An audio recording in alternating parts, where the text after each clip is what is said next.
نحمدہ ونصلی علی رسولہ الکریم اما بعد۔ میرے دوستو، جب اللہ تبارک و تعالیٰ کسی بندے کو نوازنے والے ہوتے ہیں تو کون سی نشانیاں ظاہر فرماتے ہیں، میں آپ کو بتلاتا ہوں، توجہ سے میری بات کو سنیں۔ حضرت سیدنا عبداللہ ابن مسعود رضی اللہ تعالیٰ عنہ کا بڑا عجیب واقعہ ہے۔ ان کے بارے میں آتا ہے کہ یہ بچپن کے اندر ایک آدمی کی بکریاں چراتے تھے جس کا نام تھا عقبہ بن معیط۔ یہ بکریاں چرا رہے تھے اور یہی واقعہ ان کے اسلام لانے کا سبب بنا۔ میرے دوستو، اللہ کے نبی علیہ السلام سیدنا ابو بکر صدیق رضی اللہ تعالی عنہ کے ساتھ وہاں سے حضور کا گزر ہوا۔ اللہ کے نبی علیہ السلام نے دیکھا کہ ایک نوجوان ہے اور یہ بکریاں چرا رہے ہیں۔ رسول اللہ صلی اللہ علیہ وسلم نے حضرت ابو بکر صدیق رضی اللہ تعالیٰ عنہ سے فرمایا، ابو بکر ذرا ان سے پوچھو کہ ان کے پاس کوئی بکری ہے جو دودھ دیتی ہو۔ سیدنا ابو بکر صدیق رضی اللہ تعالیٰ عنہ ان کے پاس گئے، کہا دیکھو اے نوجوان، کیا آپ کے پاس کوئی ایسی بکری ہے جو دودھ دیتی ہو؟ ہم نے دودھ پینا ہے۔ تو یہ نوجوان جو تھے سیدنا عبداللہ ابن مسعود رضی اللہ تعالیٰ عنہ، ان کا جواب سنیے میرے دوستو۔ کچھ چیزیں ایسی ہوتی ہیں جو اللہ تبارک و تعالیٰ نے فطری طور پہ انسان کے اندر رکھی ہوتی ہیں۔ تو حضرت عبداللہ ابن مسعود رضی اللہ تعالیٰ عنہ حالانکہ ابھی تک مسلمان نہیں ہوئے میرے دوستو، کہنے لگے دیکھو یہ بکریاں میری نہیں ہیں، یہ میرے مالک کی بکریاں ہیں، میں ان کو چراتا ہوں، تو یہ میرے پاس ان کی امانت ہے، میں اس کی اجازت کے بغیر آپ کو دودھ کیسے پلا سکتا ہوں؟ تو یہ تو امانت میں خیانت ہو جائے گی۔ اللہ کے نبی علیہ السلام نے فرمایا، اچھا کیا تمہارے پاس کوئی ایسی بکری ہے جو دودھ دیتی نہ ہو؟ اس نے کہا ہے۔ اللہ کے نبی علیہ السلام نے فرمایا وہ ہمارے قریب کرو۔ یہ رسول اللہ صلی اللہ علیہ وسلم کا معجزہ بھی تھا میرے دوستو۔ رسول اللہ صلی اللہ علیہ وسلم نے اس بکری کے تھنوں کے اوپر ہاتھ مبارک پھیرا، وہ بکری کے تھن میرے دوستو دودھ سے بھر گئے۔ اللہ کے نبی علیہ السلام نے دودھ پیا، سیدنا ابو بکر صدیق رضی اللہ تعالی عنہ نے بھی پیا۔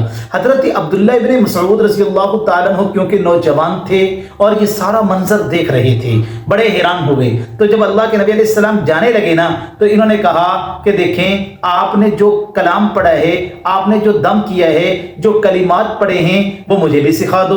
یہ کتنے خیر و برکت والے کلمات ہیں کہ بکری کے تھن دودھ سے بھر گئے۔ اللہ کے نبی علیہ السلام مسکرائے، حضور نے ان کے سر پہ ہاتھ پھیر کے فرمایا کہ اللہ تم پر رحم فرمائے، اللہ تبارک و تعالیٰ تمہیں علم عطا فرمائے گا، اللہ تمہیں ذہانت عطا فرمائے گا۔ پھر اللہ تبارک و تعالیٰ نے حضرت عبداللہ ابن مسعود رضی اللہ تعالیٰ عنہ کو یہ مقام عطا فرمایا کہ اللہ کے نبی نے فرمایا کہ میرے عبداللہ ابن مسعود سے قرآن سیکھا کرو۔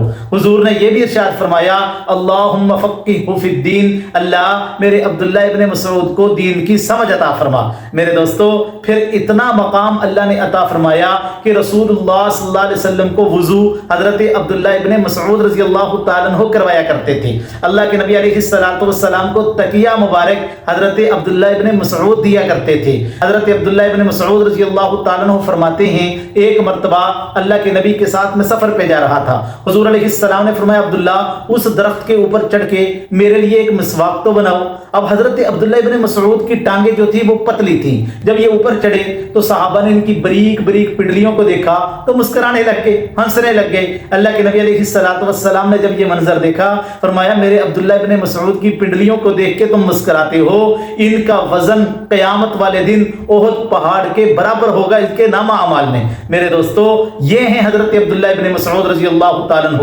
اللہ کے نبی علیہ السلام کو مسواک یہ بنا کر دیا کرتے تھے۔ یہ اللہ نے مقام عطا فرمایا دین کی برکت سے۔ اس لیے جس بندے سے اللہ راضی ہوتے ہیں، جس کو اللہ نوازنا چاہتے ہیں، اس کو میرے دوستو دین کی سمجھ عطا فرماتے ہیں۔ اور دوسری نشانی یہ ظاہر فرماتے ہیں کہ جس بندے کو اللہ مقام عطا کرنا چاہتے ہیں، اس کے دل میں قناعت پیدا کر دیتے ہیں، تھوڑے پہ راضی ہو جانا۔ اللہ کے نبی علیہ السلام کی حدیث کا مفہوم ہے نا، حضور نے فرمایا جو دنیا میں تھوڑے پہ راضی ہو جائے گا، قیامت والے دن اللہ تبارک و تعالیٰ اس کے تھوڑے عمل پر راضی ہو جائیں گے۔ سبحان اللہ، کتنی پیاری بات ہے۔ جو دنیا کے اندر تھوڑی چیز پہ راضی ہوگا، اللہ کی نعمتوں پہ شکر کرے گا، اللہ کی ناشکری نہیں کرے گا، اللہ اس کے تھوڑے سے عمل پر بھی راضی ہو جائیں گے۔ لیکن یہ دونوں چیزیں میرے دوستو فطری طور پہ انسان اس کو پسند نہیں کرتا، ایک موت کو اور دوسرا مال کے کم ہونے کو۔ اللہ کے نبی نے فرمایا یہ دونوں چیزیں انسان کی فطرت کے خلاف ہیں۔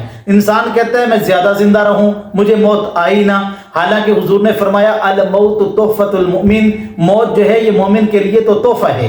اور مال جو ہے انسان چاہتا ہے میرے پاس زیادہ ہو، زیادہ مال میرے پاس آئے، لیکن میرے دوستو حضور نے فرمایا جتنا مال کم ہوگا اتنا ہی حساب آسان ہوگا، یعنی مال کا کم ہونا، مال کا قلیل ہونا یہ حساب کے آسان ہونے کی دلیل ہے۔ تو میرے دوستو قرآن مجید کے اندر بھی اللہ فرماتے ہیں انما اموالکم و اولادکم فتنہ، لوگو یہ مال اور اولاد یہ تمہارے لیے آزمائش کی چیز ہے۔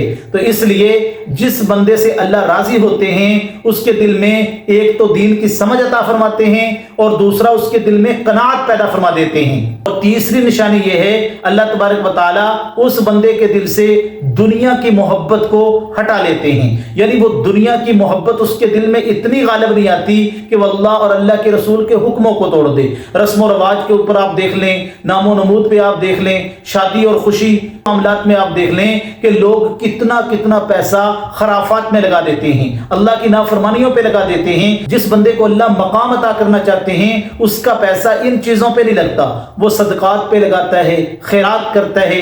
دنیا کی محبت، دنیا کی لگن، دنیا کی ہرس اس بندے کے دل سے اللہ تبارک و تعالیٰ نکال دیتے ہیں۔ میرے دوستو یہ ہیں وہ چند چیزیں جس بندے کے اندر ہوں سمجھ لے کہ اللہ اس کو مقام عطا کرنا چاہتے ہیں، اس کو نوازنا چاہتے ہیں، اللہ اس کو بلندیاں عطا کرنا چاہتے ہیں۔ اللہ تبارک و تعالیٰ ان باتوں کو سمجھنے کی توفیق عطا فرمائے۔